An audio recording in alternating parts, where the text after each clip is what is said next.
So I apologise for the abrupt ending to the previous video. Let's now continue. So we were talking about the condition COPD, standing for chronic obstructive pulmonary disease, and I told you that that disease is really a combination of two diseases, chronic bronchitis and emphysema. Chronic bronchitis is the disease that occurs when you chronically inhale cigarette smoke, and the damage that this does to the pipes of the lungs, the airways of the lungs. So I said that it irritates the lungs, damages the airways long term, and that leads to the gradual buildup of scar tissue in the walls of the airways, and this scar tissue takes up space, so it thickens the airways, and that then impedes on the lumen. The lumens get narrower and narrower, so all of your tracheobronchial tree gets narrower and narrower and narrower, and this occurs over decades of smoking. So that's chronic bronchitis. And of course this is going to lead to then problems, just as in asthma, it's going to lead to problems with inhalation and exhalation, so problems with ventilating the lungs. Emphysema, in contrast, is a disease of the actual lung tissue, and it's a complicated thing to explain. So we have to remember the basic histology of the lungs. So remember, when you go down to the microarchitecture of the lungs, you have terminal bronchioles splitting into loads of little alveoli, like so. Now, emphysema is the name for the disease process that is the damage that occurs to the microarchitecture of the lungs from years and years of smoking. So if you smoke for years, all these horrible toxins in the cigarette smoke are being brought into the alveoli here. What damage does that do? Well, it's going to lead to the loss of the alveolar septa in between the different alveoli. And remember, those alveolar septa are really, really important, because this is what creates the large surface area across which gas exchange is occurring. So you can imagine this is a little capillary here, an alveolar capillary. It's important that you have this large surface area for gas exchange to occur over. So in emphysema, what's going to happen, and again this is a process that occurs over years and years and years, this turns into this, like so. So you lose that finer structure and you end up with a smaller surface area, and indeed it can even be more dramatic than this. So obviously you'll have another terminal bronchiole here with another bunch of alveoli coming off, and you can see we're assuming emphysema has occurred here, so you've lost all the alveolar septa, but actually what can happen is you can start to lose this tissue here, so you gradually lose lots of tissue, and these two collections of alveoli can all become one. So you can imagine losing all of this bit in the middle, so that you end up just with this huge, great big air space here.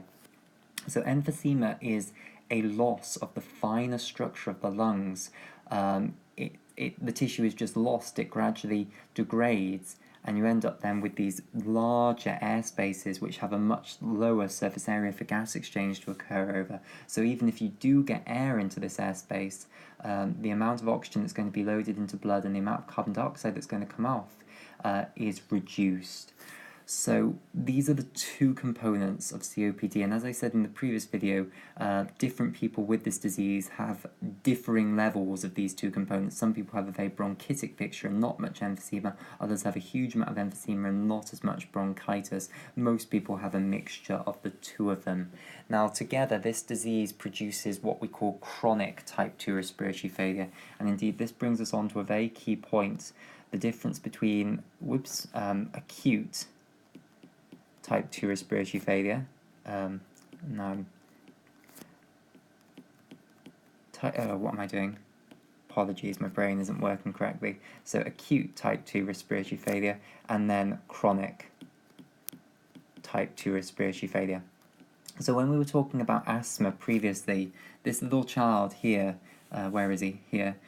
Who had the asthma attack, his lungs were working fine prior to the asthma attack, so he wasn't in type 2 respiratory failure, and then he suddenly went into type 2 respiratory failure when he had the asthma attack and when his muscles stopped compensating for it. So that was an example of acute type 2 respiratory failure. In contrast, in these chronic diseases of the entire lungs, you will go into chronic type 2 respiratory failure, and the reason this disease is going to cause that is the chronic bronchitis is going to lead to chronic problems getting air in and out of your lungs, which is going to progress and is going to come on really, really gradually. So if you imagine, this is kind of like having an asthma attack, but which is, instead of occurring in seconds, it's going to occur over years and get gradually worse, because the airways are getting narrower over years rather than suddenly in a few seconds.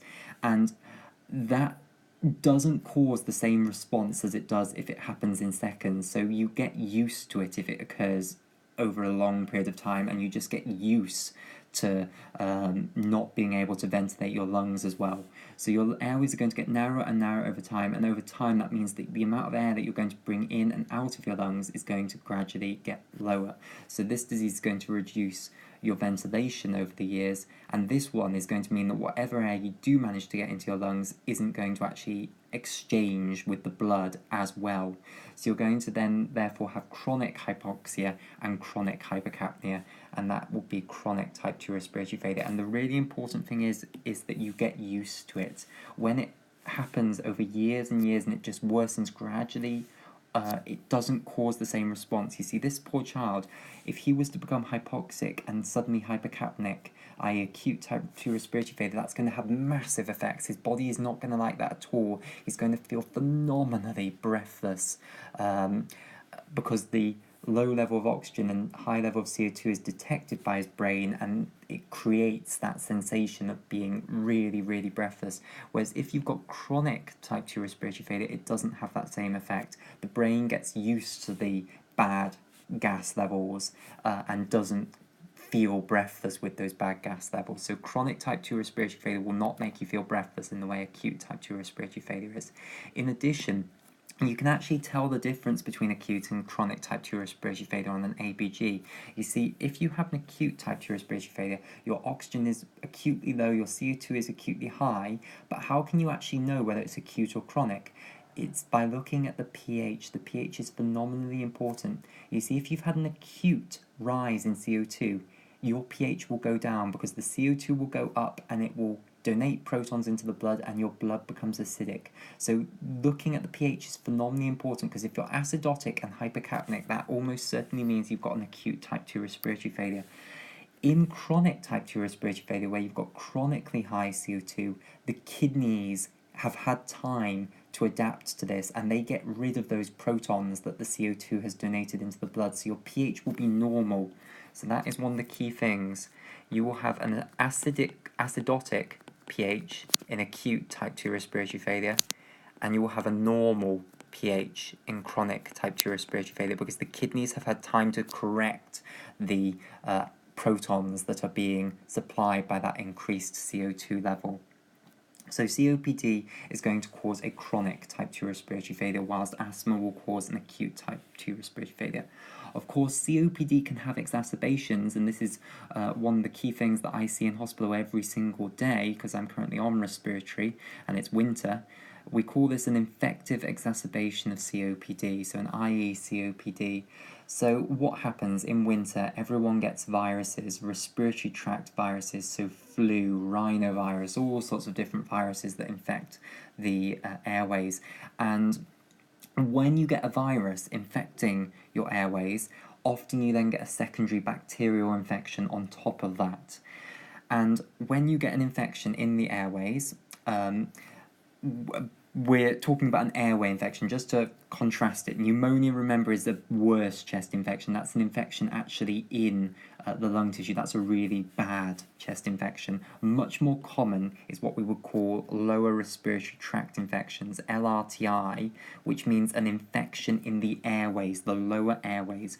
When you get a cold, that is an upper respiratory tract infection, a URTI, because that affects the upper respiratory tract infection. It infects the nasal cavity, it infects the throat potentially, it infects the larynx, but it usually does not get below the larynx. It might get into the trachea a little bit. If you get a really barking cough like a seal that's really, really painful, then that's probably just got to the top part of the trachea. Most young people won't get a respiratory tract infection that goes below that. Older people with COPD, when they get those same viruses that cause upper respiratory tract infections in young people, they go down. They go right down into the airways and cause a lower respiratory tract infection. And often, on top of those viral lower respiratory tract infections, they then get bacterially infected, so they then end up with a bacterial lower respiratory tract infection.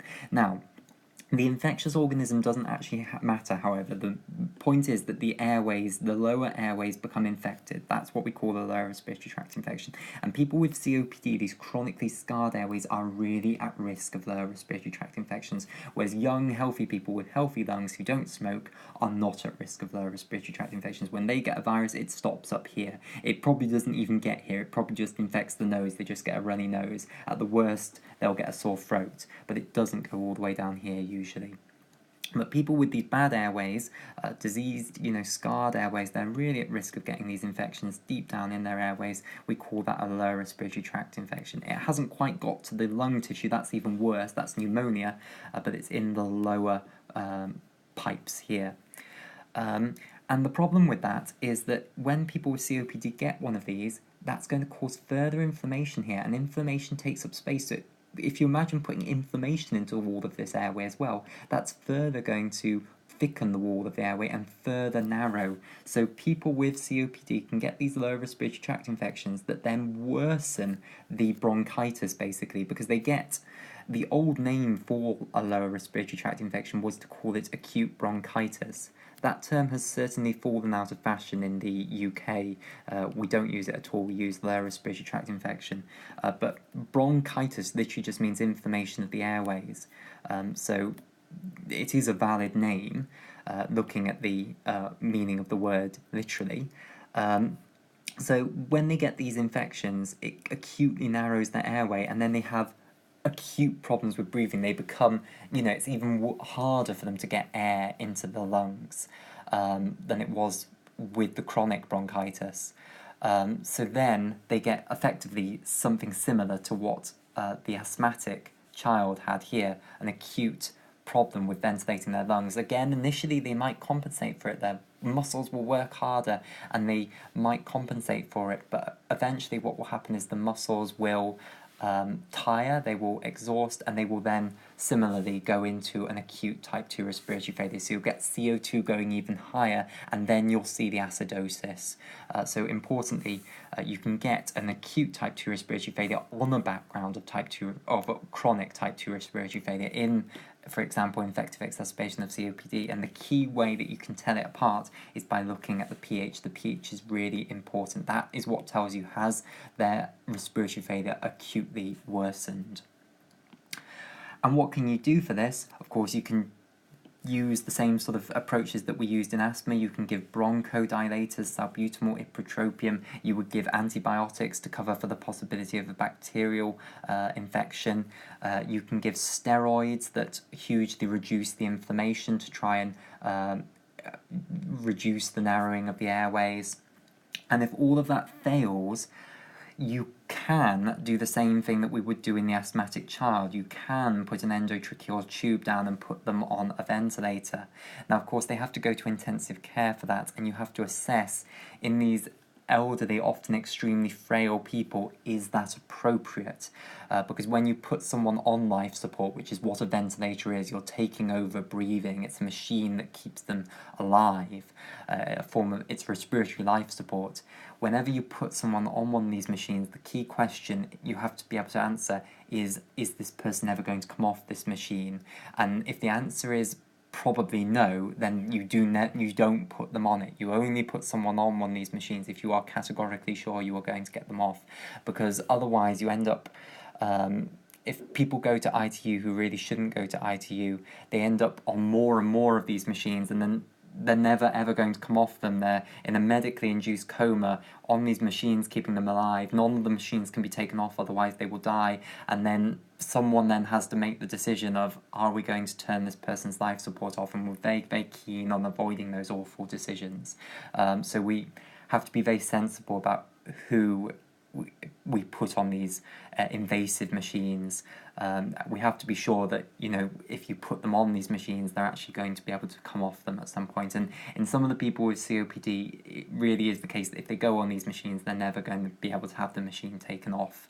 And then some poor person is going to have to make the decision to turn their life support off at some point. So I'm getting into a discussion that I really am not an expert of and don't really want to go into any more than that.